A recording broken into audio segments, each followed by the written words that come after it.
Hello dear student, मैं अंकित चाणक्य प्रतियोगिता academy Moradabad में आपका स्वागत करता हूं।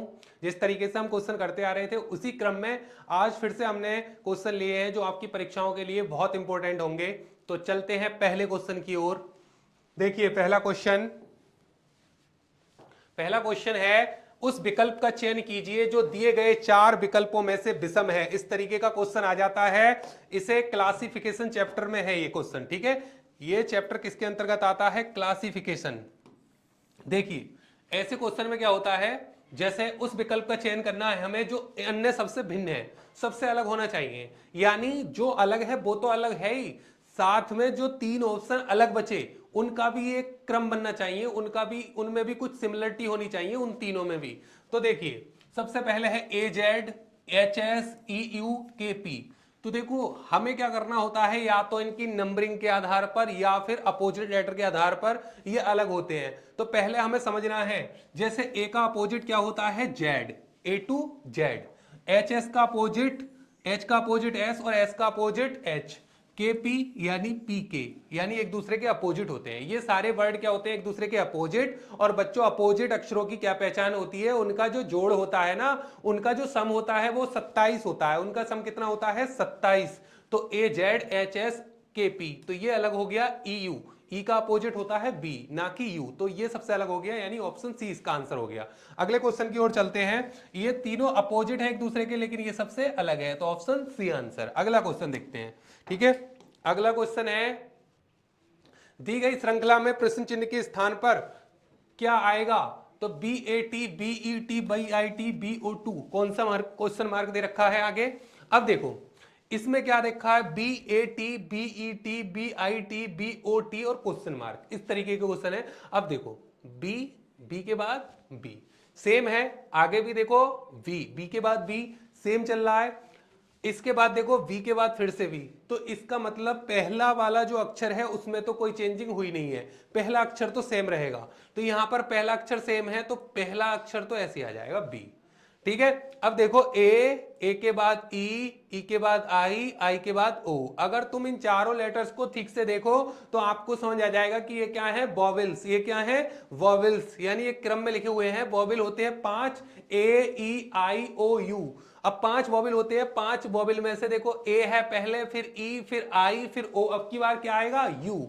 अब की बार आएगा यू, ठीक है। अब देखो तीसरे वाले अक्षर में तो कोई चेंजिंग ही नहीं है, टी टी टी, तीनों में टी टी है, तो यहां पर भी टी, बी यू टी। तो इसका आंसर हो जाएगा बी यू टी, यानी ऑप्शन सी। यानी पहले और तीसरे अक्षर में तो कोई चेंज नहीं थी, लेकिन बच्चों को कंफ्यूज करने के लिए क्या दिया हुआ था? ए ई आई ओ यू, यानी सीक्वेंस दिया था वॉवेल्स का, ठीक है। तो इसका आंसर हो गया सी। अगले क्वेश्चन की ओर चलते हैं। अगला जो क्वेश्चन है वो क्या है? अगला क्वेश्चन है, यदि आज शुक्रवार है तो 98 दिन के बाद सप्ताह का कौन सा दिन होगा? ठीक है, 98 दिन के बाद, यदि आज शुक्रवार है तो 98 दिन के बाद सप्ताह का कौन सा दिन होगा? तो देखो आज शुक्रवार है, आज का दिन दिया है कि आज भाई शुक्रवार है, तो बताओ 98 दिन बाद। 98 दिन का मतलब है हमें दिनों को सप्तों में कन्वर्ट कर लेना होता है। अगर 98 दिन बाद हमें देखना है तो हमें सबसे पहले इन दिनों को कितने से भाग करना होगा? 7 से। तो देखो 7 से भाग करो, 98 को 7 से भाग करो, तो 7 तिकन 7, 2 बचा, ठीक है, 8 उतार लिया, 7 चौक 28, जीरो शेष। कितना शेष बचा? जीरो। डायरेक्ट भी देख सकते हो, 14 सत्ते 98, ये मैंने समझाने की वजह से पूरा भाग कर दिया। आप डायरेक्ट ही कर सकते हैं, 14 सत्ते 98, यानी कुछ भी शेष नहीं बचेगा, जीरो शेष। और जब जीरो शेष बचेगा तो वही दिन आएगा। क्यों? क्योंकि इधर वाली चीज जो होती है वो सप्ते होती है, यानी हमसे पूछा है 14 सप्ते बाद कौन सा दिन होगा, तो 14 सप्ते बाद तो वही दिन होगा। यानी सप्ते चाहे कितने भी पूछ ले, चाहे 50 सप्ते पूछ ले, चाहे 100 सप्ते पूछ ले, सप्तों से पहले और सप्तों के बाद वही दिन होता है, ठीक है। तो यहां पर हमसे पूछा है 98 दिन बाद, यानी 14 सप्ते बाद, यानी 14 सप्तों का मतलब है जीरो शेष बचा है, कोई विषम दिन नहीं आया, पूरे पूरे सप्ते बन रहे हैं। तो क्या दिन आएगा? शुक्रवार ही आएगा, कोई विषम दिन नहीं बचा। क्या दिन आएगा? शुक्रवार ही आएगा, ठीक है। तो इसका आंसर बच्चों हो गया 98 दिन बाद क्या होगा? शुक्रवार। क्या होगा? शुक्रवार, यानी कि ऑप्शन डी। यानी आज शुक्रवार है तो 98 दिन बाद भी क्या होगा? शुक्रवार। इसका आंसर हो गया बच्चों शुक्रवार। अगले क्वेश्चन की ओर चलते हैं। अगला जो क्वेश्चन है, इसमें कथन में कहा है बच्चों को स्मार्टफोन के निरंतर उपयोग से दूर रखा जाना चाहिए। और कहा है पूर्व धारणा बच्चे द्वारा स्मार्टफोन का उपयोग उनकी आंखों और दृष्टि को नुकसान पहुंचाता है। जैसा कि आजकल बच्चे फोन बहुत यूज करते हैं, तो इसके आधार पर एक पूर्व धारणा का क्वेश्चन दिया हुआ है कि बच्चों को स्मार्टफोन के निरंतर उपयोग से दूर रखा जाना चाहिए। जिसने ये बात बोली उसने क्या सोच के ये बात बोली है, वो हमारा कहलाता है पूर्व अनुमान या पूर्व धारणा जिसे बोलते हैं। ठीक है, इसे इंग्लिश में अजम्पशन बोलते हैं। तो पूर्व धारणाएं यहां पर दो दी हुई है, हमें देखना है कि दोनों में से कौन सी सही है, पहली सही है या दूसरी गलत है, या दूसरी सही है पहली गलत है, या फिर दोनों गलत है।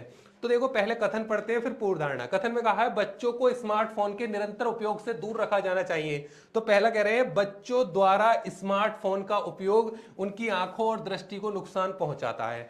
देखो जिसने ये बोला कि बच्चों को फोन से दूर रखो, उनकी सोच ये रही होगी कि बच्चों द्वारा स्मार्टफोन का उपयोग उनकी आंखों और दृष्टि को नुकसान पहुंचाता है, यानी पहली वाली बात भी सही है। और दूसरा वाली बात, लंबी अवधि के लिए स्मार्टफोन में गेम खेलना आंखों के लिए आरोग्यकर है। ठीक है, ये भी वही बात है कि आंखों के लिए नुकसानदायक है। तो दोनों पूर्व धारणाएं क्या है, सही है। तो ऐसा ऑप्शन मिलता है आपको, दोनों पूर्व धारणाएं अंतर्निहित हैं या सन्निहित हैं, ऐसे लिखा हुआ मिलेगा आपको ऑप्शन में। दोनों पूर्व धारणाएं सन्निहित हैं, ऐसे लिखा हुआ मिल सकता है। दोनों पूर्व धारणाएं क्या हैं, सन्निहित हैं। ठीक है, यानी दोनों पूर्व धारणाएं सन्निहित हैं, ये हो जाएगा इसका। तो यानी दोनों पूर्व धारणाएं सही हैं। अगले क्वेश्चन की ओर चलते हैं। देखो अगला क्वेश्चन है, दिशा और दूरी से के उत्तर की ओर 10 किलोमीटर चलता है, वहां से वह दक्षिण की ओर 6 किलोमीटर चलता है, इसके बाद वह 3 किलोमीटर पूर्व की ओर चलता है। तो बताइए वह अपने प्रारंभिक स्थल से कितनी दूर है। तो देखो के उत्तर की ओर कितना चलता है, 10 किलोमीटर। के उत्तर की ओर चलता है कितने किलोमीटर, 10 किलोमीटर। उसके बाद वह वहां से दक्षिण की ओर कितना किलोमीटर चलता है, 6 किलोमीटर। देखो के उत्तर की ओर चला गया 10 किलोमीटर, ठीक है, उत्तर की ओर 10 किलोमीटर चला गया। उसके बाद दक्षिण की ओर 6 किलोमीटर, दक्षिण की ओर 6 किलोमीटर वापस आ गया। ठीक है, तो जब 6 किलोमीटर आ गया तो नीचे को कितना बचा बच्चों, 4 किलोमीटर, क्योंकि ये पूरी दूरी कितनी थी, पूरी दूरी थी 10। पूरा गया था ऊपर तक 10, लेकिन 6 किलोमीटर वापस आ गया तो नीचे को रह गई 4 किलोमीटर।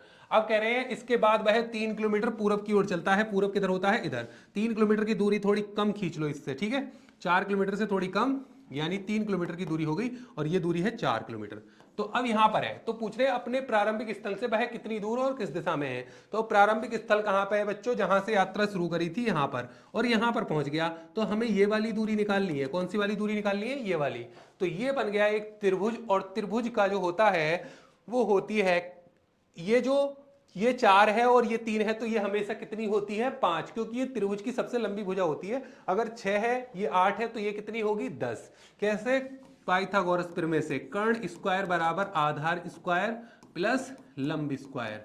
ठीक है, इसे कर्ण स्क्वायर बोलते हैं, टेढ़ी वाली जो लाइन है हाइपोटेनियस, और इसे आधार बोलते हैं, इसको लंब बोलते हैं। तो देखो 3 का स्क्वायर प्लस 4 का स्क्वायर, 3 का स्क्वायर 9, 4 का स्क्वायर 16, 16 और 9 25, तो कर्ण स्क्वायर बराबर कितना आ गया, 25। तो कर्ण बराबर अंडर रूट 25, और कर्ण का मान कितना आ जाएगा, 5। यानी आप डायरेक्टली ऐसे याद रखोगे कि अगर ये 3 है, ये 4 है, तो ये हमेशा कितनी होगी, 5। ये 6 है, ये 8 है, तो ये हमेशा कितनी होगी, 10। ये 13 है, ये 12 है, ये 5 है, तो ये कितनी होगी, 13, क्योंकि ये त्रिभुज की सबसे लंबी भुजा होती है। ठीक है, इसका आंसर कितना हो गया, 5 किलोमीटर। और अगर दिशा देखनी है ना, तो यहां से चलाता है, यहां से दिशा देखो, तो ये होती है कौन सी दिशा, ऊपर होती है उत्तर, इधर होती है पूरब, इन दोनों के बीच में उत्तर पूरब। तो 5 किलोमीटर उत्तर पूर्व इसका आंसर हो गया, ऑप्शन बी, 5 किलोमीटर उत्तर पूर्व इसका आंसर हो गया। ठीक है, तो अगले क्वेश्चन की ओर चलते हैं।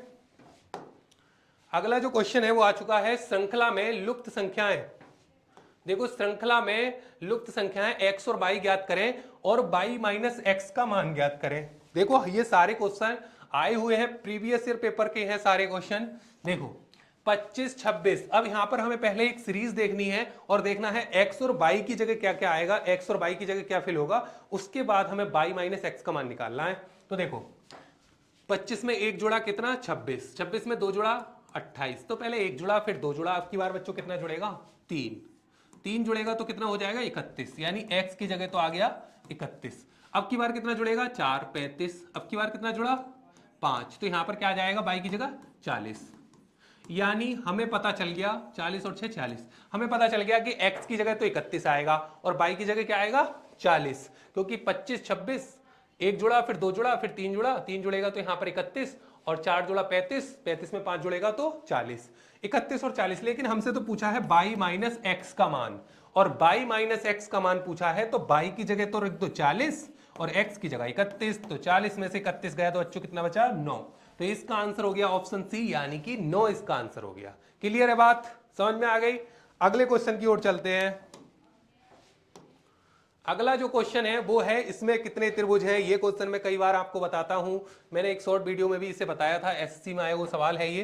देखो 1 2 3, आपको इसकी शॉर्ट ट्रिक 1 2 3 1 2 3, इसे बोलते हैं सममित आकृति। इसको क्या बोलते हैं बच्चों, सममित आकृति, सिमेट्रिक फिगर। इसकी एक लाइन पर जितने त्रिभुज बनने होते हैं उतने तक हमें नंबर लिख लेने हैं ऐसे 1 2 3। 3 तक ही नंबर क्यों लिख रहे हैं, 10 तक क्यों नहीं लिख रहे सर? क्योंकि 3 तक इसलिए लिख रहे हैं क्योंकि एक लाइन पर कितने त्रिभुज बनने हैं, 3। इतना काम करने के बाद तुम्हें क्या करना है, एक के सामने लिखना है 1। एक के सामने क्या लिख देना, 1। एक में 2 प्लस करके ऐसे जिग जाना है। एक में 2 प्लस करोगे तो कितना आएगा, 3। अब देखो 3 में तुम्हें 3 प्लस करना है, 3 में अगर तुमने 3 प्लस कर दिए तो कितना आएगा, 6।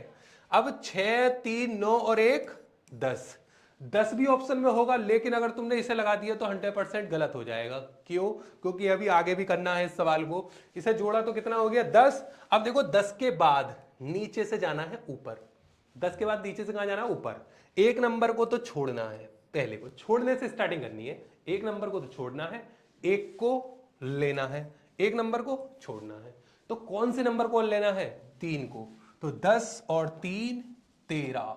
कितना आंसर हो गया बच्चों इसका, 13। कितने त्रिभुज हो गए इसमें, 13 त्रिभुज हो गए। इसका सटीक आंसर कितना हो गया, 13। 13 त्रिभुज कैसे हो गए सर, गिन के दिखाओ। तो देखो गिनते 1 2 3 4 5 6 7 8 9 और एक बाहर वाला। 10 तो दिखाई दे ही रहे हैं, 9 अंदर और 1 बाहर। 10 तो दिखाई दे ही रहे हैं वैसे भी। अब देखो 10 के बाद और कौन कौन से बन गए, तो देखो इन 10 में बताओ हमने एक भी बार इस वाले को गिनने का नाम लिया है, इन 10 में एक भी बार इसको गिना है। ये कौन सा हो गया, 11। ये कितने नंबर का हो गया, 11। अब 11 के बाद सर 2 कौन से बन गए, तो देखो एक लेफ्ट में 12 और एक राइट में 13। तो कितने हो गए बच्चों, 13। इस क्वेश्चन का आंसर कितना हो गया, 13 हो गया।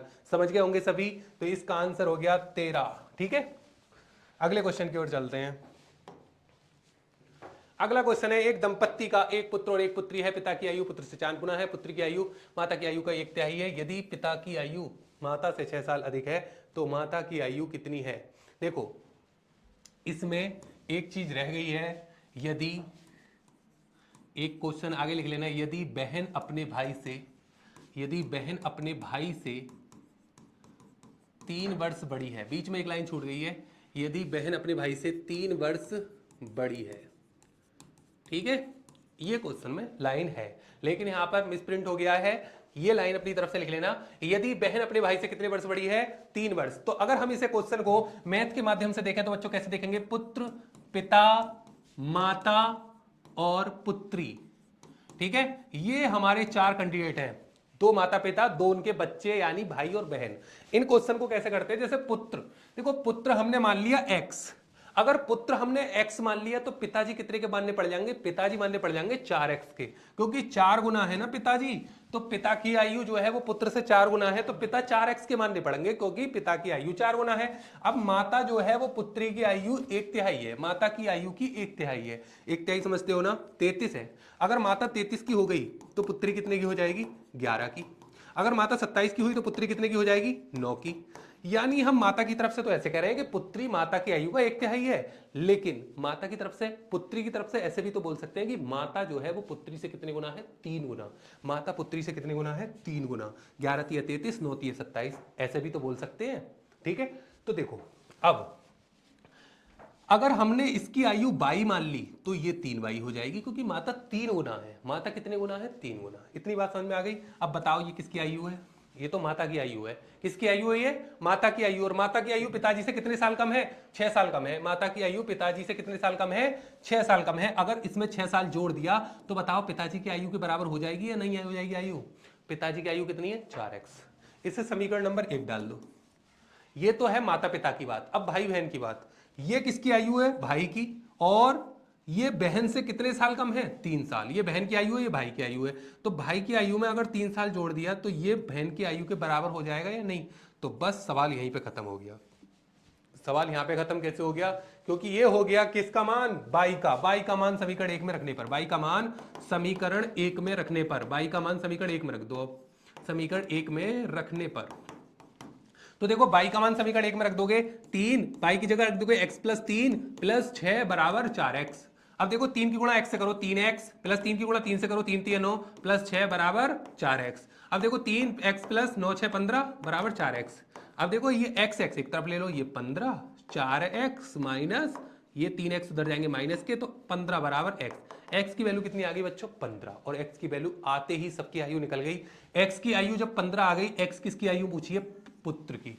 तो पुत्र कितने का हो गया 15 का, और पुत्र 15 का हो गया तो पिता हो गया 4 गुणा 15 यानी कि 60 का।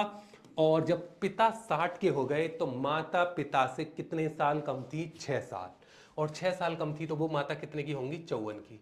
या फिर आगे और करना चाहते हो तो 15x का मान यहां पे रख दो, तो 15 और 3 18, बाई 18 तो 3 बाई 54, वैसे भी 54 आएगा। माता की आयु 54 हो गई, और पुत्री जो थी माता से 1/3 थी, यानी पुत्री कितने की हो गई 18 की।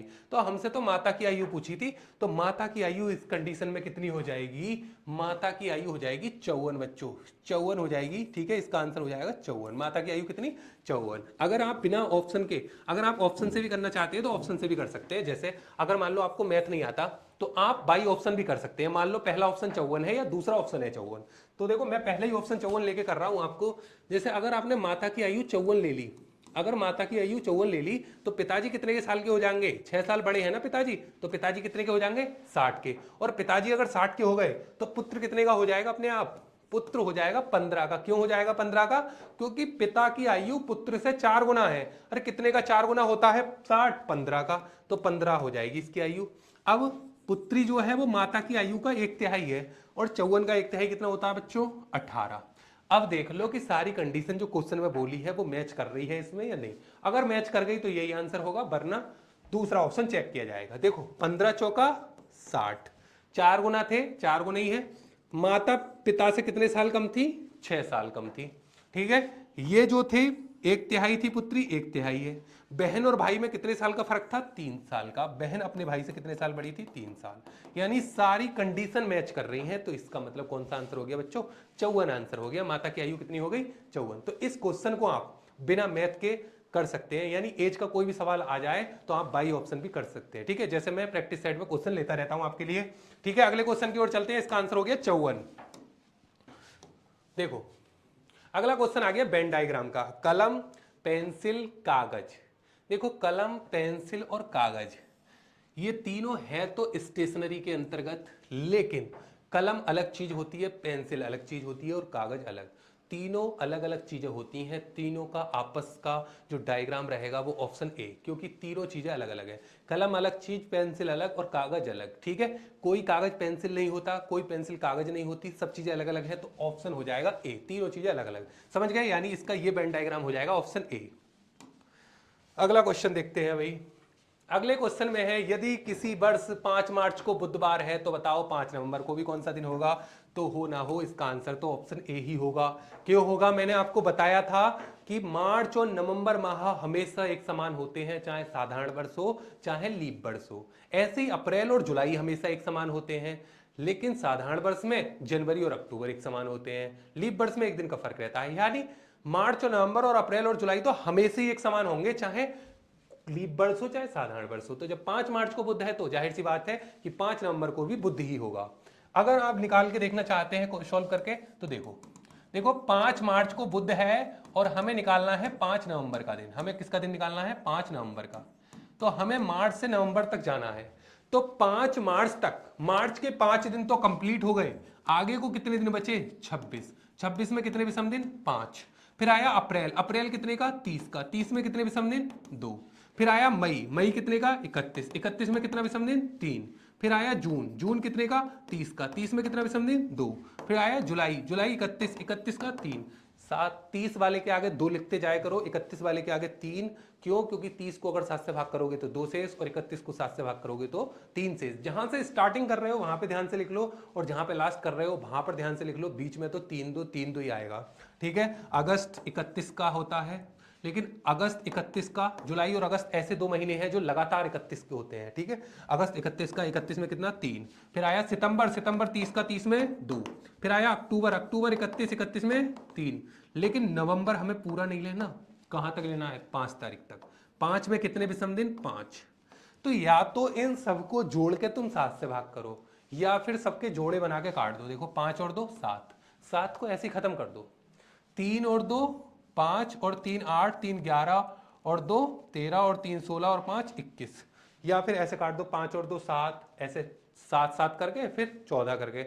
या अगर सबको जोड़ना चाहते हो तो जोड़ लो, 5 और 2 7 और 3 10 और 2 12 और 3 15 और 3 18 और 2 20 और 3 23 और 5 28। सबको जोड़ के कितना आया 28। फिर भी तो 7 से भाग करना है ना, 7 चौक 28, कितना शेष 0। कितना शेष बचा 0। और 0 किसी भी दिन में जोड़ोगे तो वही दिन तो आएगा, तो बुध में 0 जोड़ोगे तो बुध। तो मार्च और नवंबर हमेशा एक समान होते हैं, आपको डायरेक्टली याद रखना है, क्योंकि पेपर में हमें टाइम बचाना होता है। अगर हमें ये वाला तरीका पता है कि 5 मार्च को बुध है तो हम डायरेक्ट आंसर लगा सकते हैं 5 नवंबर को ही बुध होगा। समझ गए? अगले क्वेश्चन की ओर चलते हैं। ये हमारा लास्ट क्वेश्चन था आज के क्लास का, ठीक है। तो आज के लिए इतना ही रहने दे रहे हैं। आपको क्लास बहुत अच्छे से समझ में आई होगी। अगर आपको वीडियो अच्छी लगे तो लाइक करें, शेयर करें एंड कमेंट करें। आज के लिए इतना ही, थैंक यू।